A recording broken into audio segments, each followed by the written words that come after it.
Hello everyone, this is Sam Spade and welcome to another Coding Fundamentals in GML tutorial video. In this video, we're going to be talking about operator precedence. When we talk about operator precedence, we're talking about the order of operations. Which order will operators be evaluated in? You're probably most familiar with this in the mathematical sense, PEMDAS, for example, or its other variations, parentheses, exponents, multiplication, division, addition, subtraction. Programming languages also have a lot of operators. We covered most of them in the operator basics tutorial. And so because there are a lot of operators, there also has to be an order in which those operators are run, and that's what we're going to talk about. Unfortunately, in GML, or GameMaker Studio 2, there is not a lot we can grab onto. And this is for a couple of reasons. First, things can be evaluated differently on different platforms. So the order of operations can change, the order that they're evaluated in, and whether they're evaluated from left to right can change, based upon the platform, based upon updates, versions, and so on. The manual tells us that order of operations doesn't exist beyond parentheses. In short, if you want guaranteed control of how your operations will be evaluated, you must use parentheses. That said, I'm going to give you a non-guaranteed order.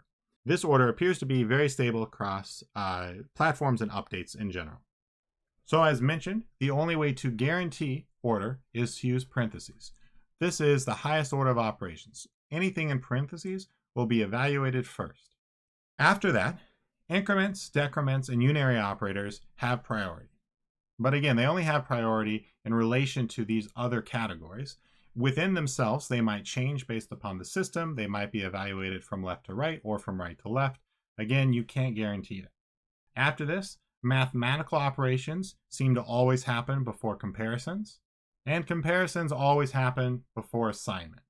Again, I'm not making any promises here, but these appear to hold across most languages, and I haven't seen any issues come up with this in the forums, but if I'm making a mistake or anyone knows of an exception, please let me know in a comment below. So let's go over some examples. I've taken all of the good examples directly from the manual, so they should be solid. And for the bad examples, I've simply removed or moved the parentheses to illustrate what would go wrong.